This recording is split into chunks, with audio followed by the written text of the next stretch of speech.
Welcome, ladies and gentlemen, to game number 2 of EGIdrA vs. Squirtle from the IEM Season 5 quarterfinals, the IEM Season 5 World Championship quarterfinals.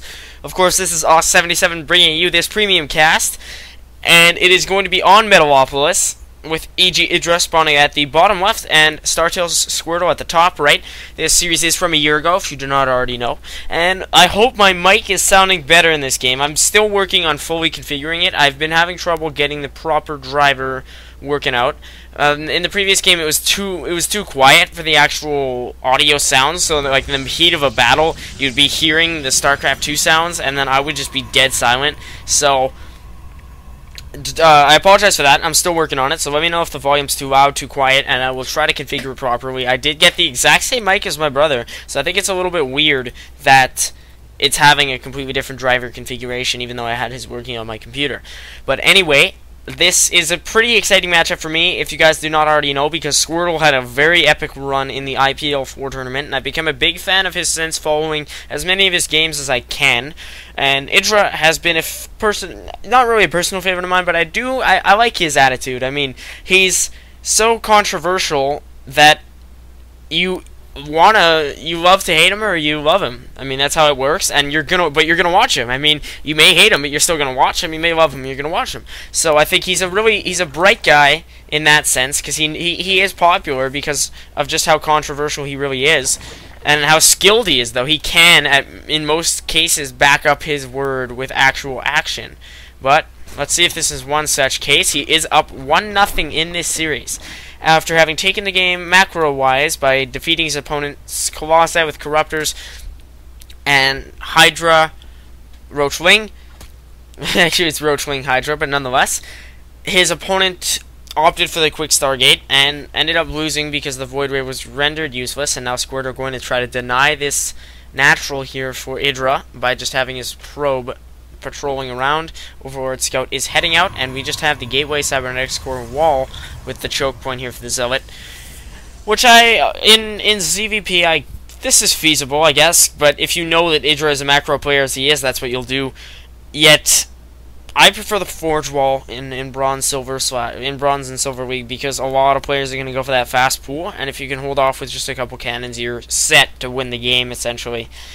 And EGIdrA is now going to invest in a slightly later hatch at about 20 population. He's instead gotten some lings out, but really focused on droning up. Let's look at that income tab.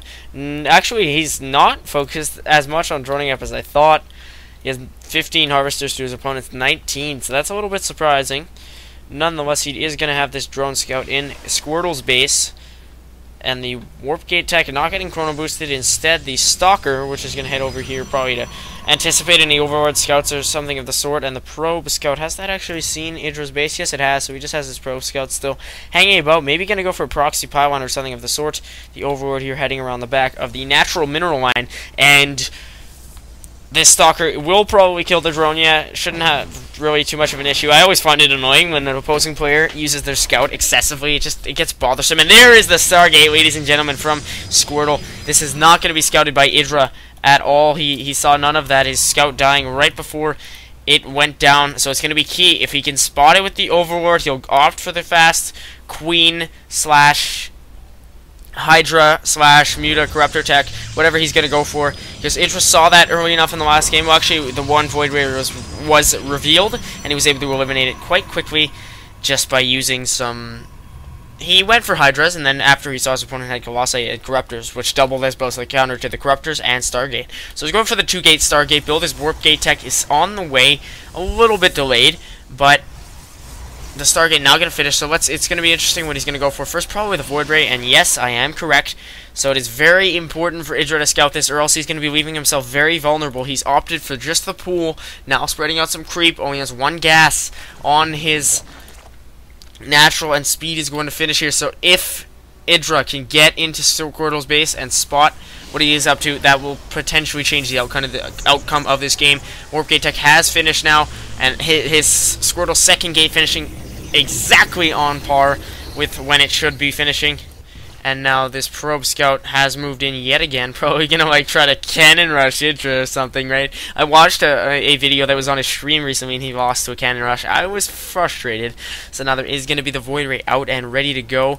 Going to be revealed on the Overlord, so EGIdrA is probably going to be flipping out right now. His opponent is going for the natural expansion, and this could be bad for our Zerg player. It could potentially prove fatal even. He's going to have to get some Spore Crawlers up, or just simply outplay his opponent on the ground if he can get enough Zerglings.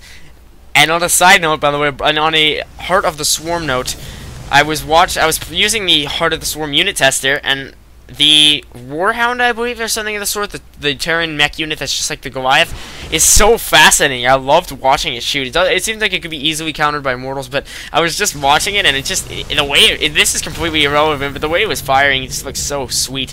So anyway, there is not going to be any Spore Crawlers here right now from EGIdrA, just opting for the Spine Crawler at his natural location. He has 2 Queens here, but there is going to be an opposing Phoenix. So if EGIdrA can just out-macro his opponent on the ground, he will have a shot at this, and if he can just take out the Void Ray, that will put him in very, very good standing. But the Void Ray only is just sustaining some shields damage. It does have 4 kills, and will probably come over here to deny the 3rd. These Queens are so very slow, and if he can get charged up and then just pull away in time before the Queens can do too much damage, Squirtle is going to see that. But he will now... Oh, no, he's going to fly this Phoenix over. Quite hazardous. He does not take any health damage, though. And there's the Hydra Den on the way now for EGIdrA, so it is going to have to finish in time. There's the proxy pylon here right behind Squirtle, right behind EGIdRA's 3rd, and this is going to be an extremely key engagement now. One of the Queens picked up, and that will become very, very vulnerable to the opposing weapons, and I don't think enough Hydras are going to finish. 6 are on the way, but Squirtle just has amassed too much of a force right now. Let's see what he can do. The Phoenix is going to have to pick up this Queen, but it has not enough energy right now, and if the Phoenix dies, that could be a little bit of a nuisance here. But will EGIdrA have enough Hydras? No, he's just going to GG out of it, and his ramp force fielded. But I actually think he could have had a shot if he got the 6 Hydras out.